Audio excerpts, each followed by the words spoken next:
네, 안녕하세요. 어서 오세요. 그 앞선 영상에서 그 대학하고 교육 평가 제도를 봤어요. 이 국제적인 표준이라고 하는 것은 이 극도로 제 이익을 추구하는 그 사설 자본가 집단이 만든 거죠.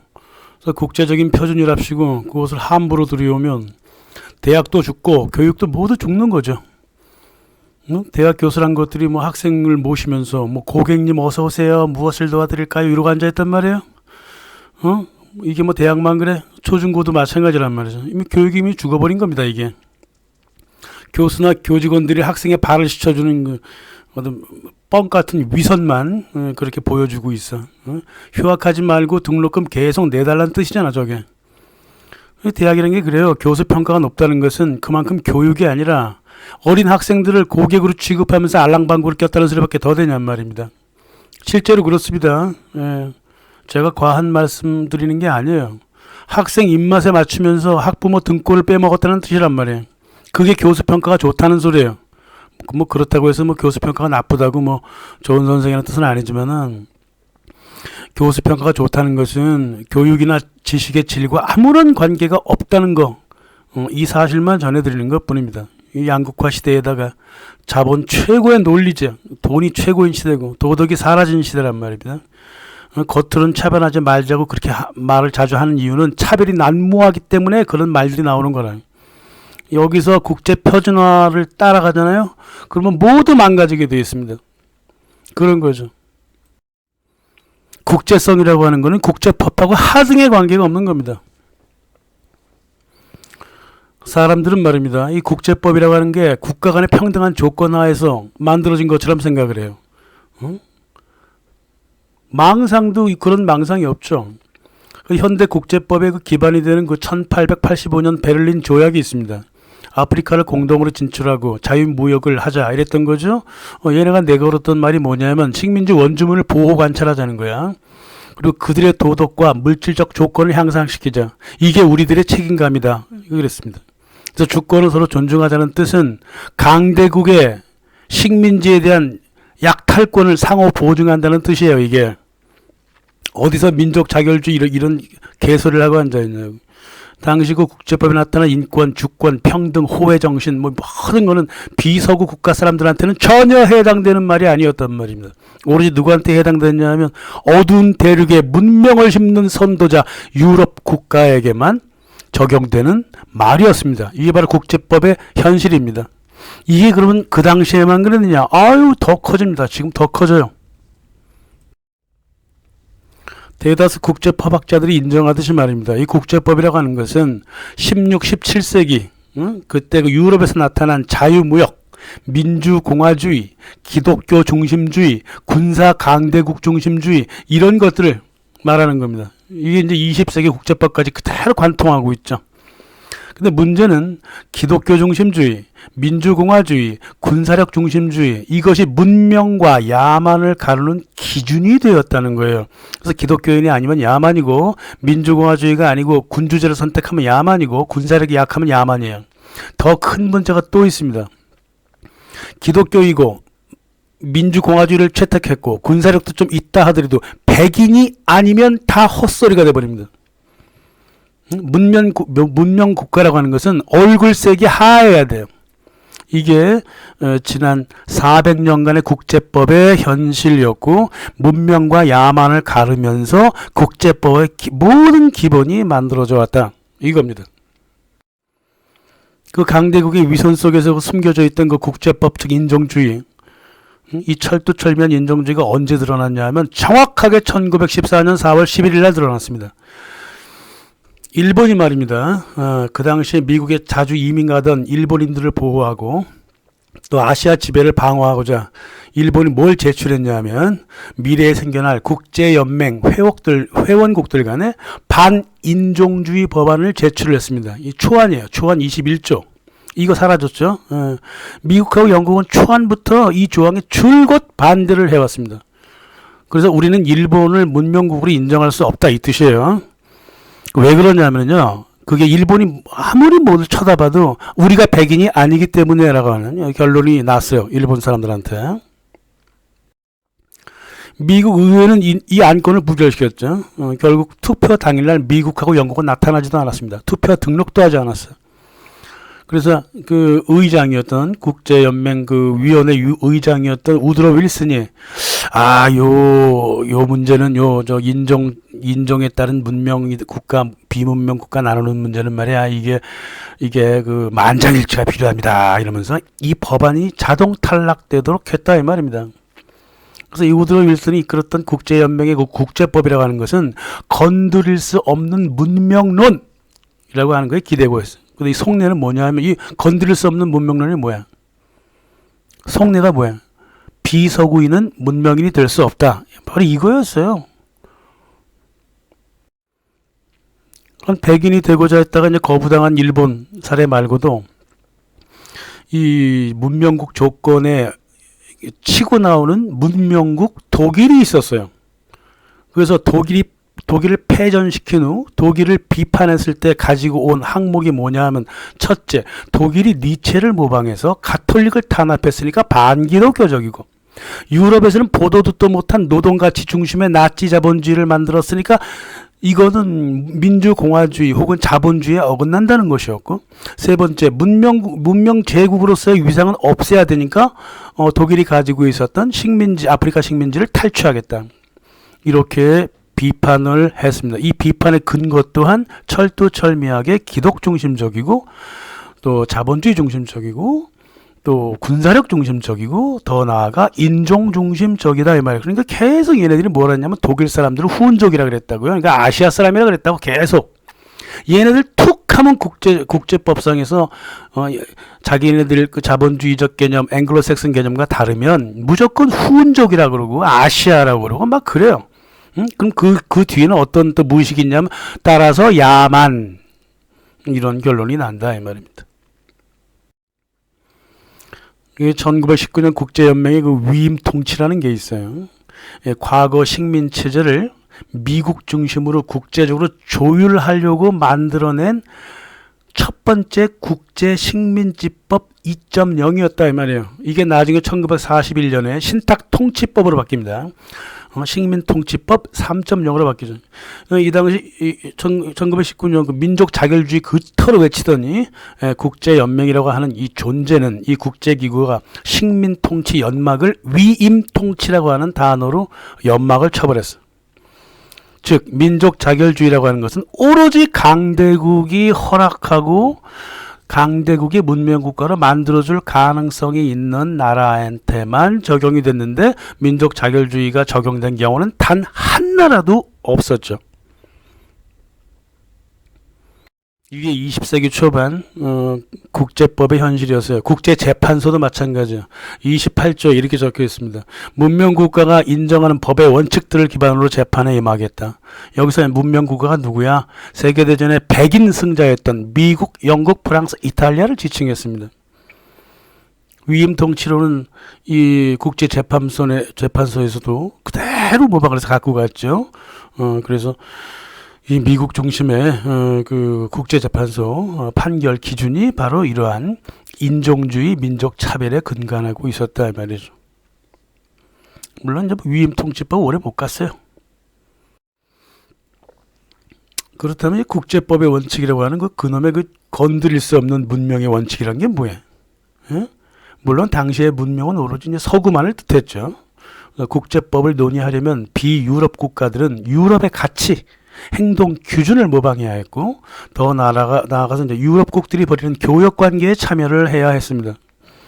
유럽은 학적으로는 중국이라든가 뭐 이런 오랜 문명사를 인정했지만 문명국가라고는 눈꼽만큼도 인정해주지 않았습니다. 왜냐하면은 유럽의 공법이 개입한 역사가 있느냐, 또 군사적 우위가 있느냐, 기독교냐, 뭐 계속 이런 식이었기 때문에 일본마저도 다른 문명 기준을 맞췄다 하더라도 군사력도 인정받았다 하더라도 단지 참아줄 정도였지.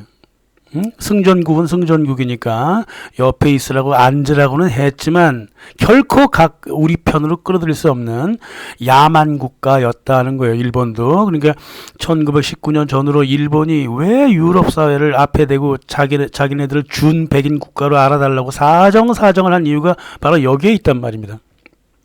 왜냐하면 그 당시 문명국, 즉 국제법 안에서 국제법을 만들고 운용할 수 있는 권리를 가진 나라는 기독 백인 제국주의 국가였기 때문에 그렇습니다.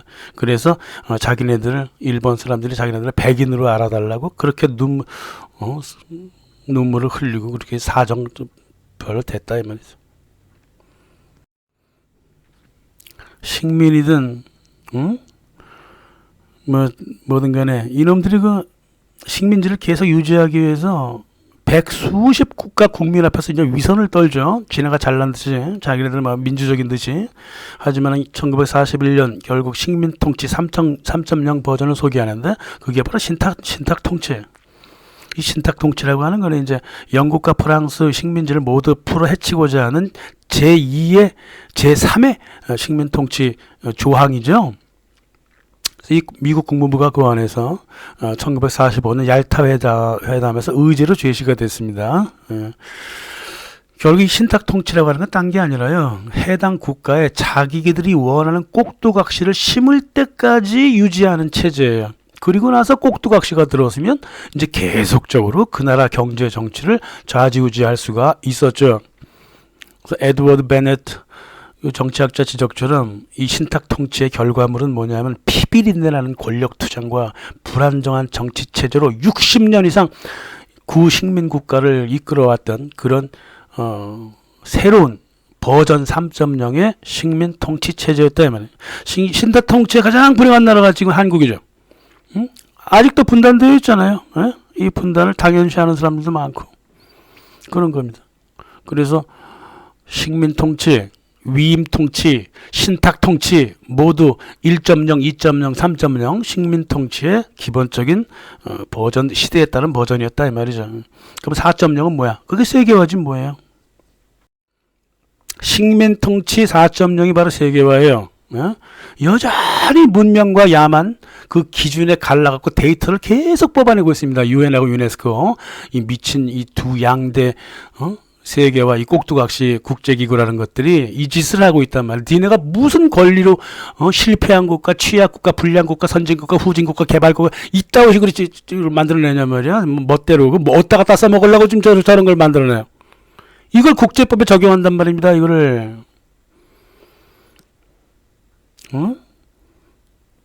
이게 국제법 적용하려고 짓을 하는 거예요.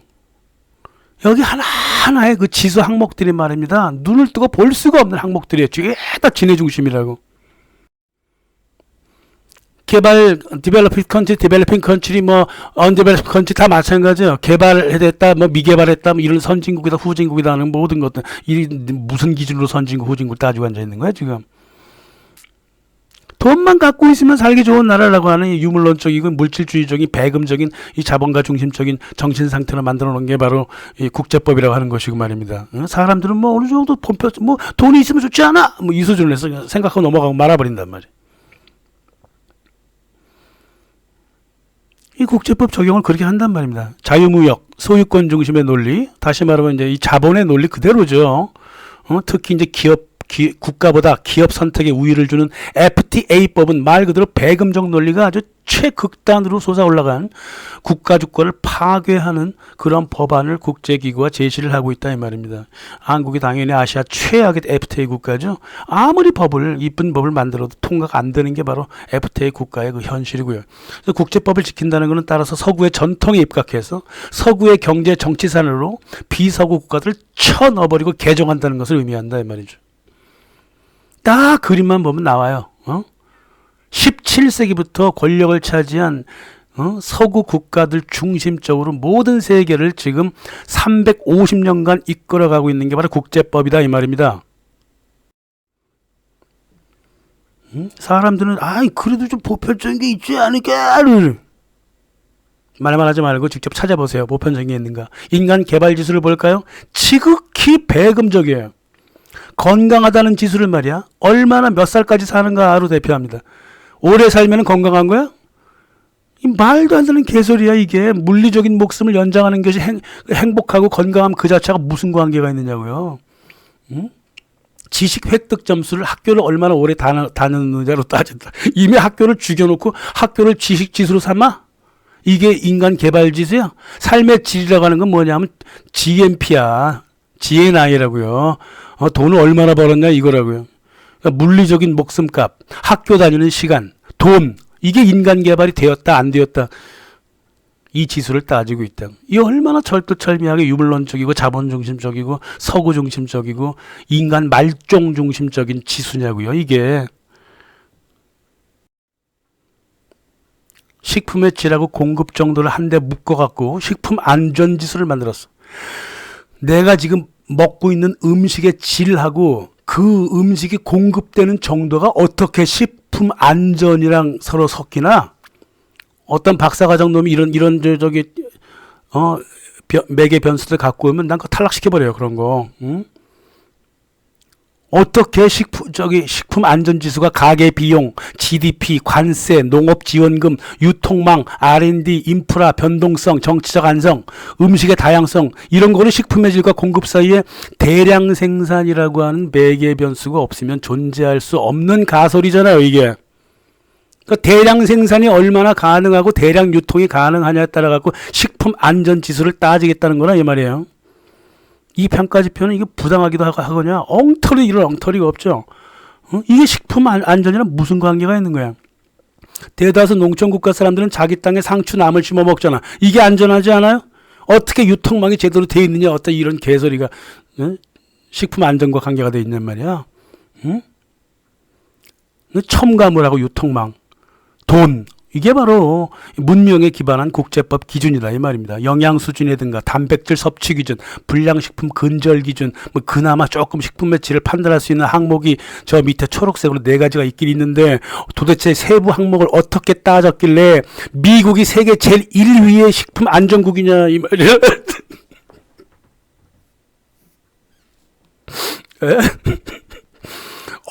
미국이 세계 최고의 식품 안전국이래. 그리고 그냥 그 밑으로는 말이야, 또 서구 유럽 국가도 쭉 해놨습니다. 그리고 내가 직접 경험하기로 정말 맛있고 안전했던 스리랑카, 뭐 인디아는 요새 하도 문제가 많다니까 그렇다고 치고, 파키스탄, 네팔, 죽이죠. 방글라데시, 식품 안전 최고입니다. 다 꼴등을 만들어놨어. 이게 국제법입니다. 잘 알지도 못하면서 인간의 보편성 문명 따졌던 국제법을 어찌 해서든 받아들이려는 놈들이 있어요. 기존의 거대한 서구 역사를 정면으로 반박하기 싫은 거지. 그러니까 적당한 차원에서 서로 공존합시다 이런 짓을 한다고요. 일본처럼. 왜 백인들만이 문명을 가져가려고 그러냐, 이렇게 당당하게 싸우질 못하고 나도 문명국가 되고 싶으니까 나도 백인으로 취급해줘 이랬잖아, 일본이. 그런 거랑 똑같이 국제법도 마찬가지예요. 국제법도 어느 정도 보편적인 게 있잖아요. 이러면서 그럼 뭐 또 다른 뭐 비서구 국가는 꼭 잘난다요? 이슬람 사회는 뭐 흑인에 대한 차별을 국제관계 기본으로 놓고 있잖아요. 인도에서는 여성 차별도 심하잖아요. 그러니까 서구랑 같이 조절하면 좋잖아요. 이러면서 절충주의적으로 접근을 한다 이 말이에요. 현행 국제법이 서구 중심적이라 하더라도 비서구 국가 또한 잘난 거 없다 이 말이야. 그러니까 대충 절충하고 섞고 살면 좋지 않느냐. 이게 거의 대다수의 보수적인 법학회 교수들의 기본적인 정신 상태라 이 말이야. 현실을 전혀 모르는 짓을 하고 앉아 있는 거죠. 그래서 그렇게 절충적으로 한번 노력을 한 결과가 어떻게 돼 있어? 강대국은 국제법을 위반해도 끄떡이 없었죠. 약소국만 국제법을 따르다가 국익 자체를 손상시켰지. 오히려 강대국이 국제법을 휘두르면서 약소국을 계속 탄압해왔죠. 유엔이 성립한 이후에 이제 국제법은 끝없이 미국하고 서구 정치, 경제, 군사적 지배권을 정당화해왔잖아요. 주권 행사를 정부한테 맡겨놨어. 그래서 당신들 주권 뺏으려면 난 정부만 뺏으면 되거든. 그러니까 정부한테 끝없이 압력이 들어갑니다. 그래서 서구 국가는 해당 정부를 장악해서 주권을 빼앗았고, 인권을 개인의 권리로만 축소시켜. 그래서 5천만 국민 중에 한 사람이라도 인권에 문제가 있으면 그 나라를 비인권 국가로 찍을 수가 있었습니다. 더 나아가서 인권을 앞세워갖고 인도주의적 간섭이라는 법규를 만들어서 주권 국가를 쳐들어갔잖아요. 종족 간 분쟁을 막겠다, 독재를 막겠다, 테러를 막겠다, 마약을 막겠다. 쫙 그렇게 해놓고 일본이 얘네가 종족 간 분쟁을 일으키고 독재를 일으키고 테러를 일으키고 마약을 유통시켰잖아요. 미국이 대표적인 나라 아닙니까? 이 국제법의 핵심 주제가 뭐냐면 대량 학살, 노예 문제, 침략 전쟁, 고문 금지 뭐 이런 거예요. 근데 이 얼굴만 바꾸어서 지네가 그대로 실행했죠.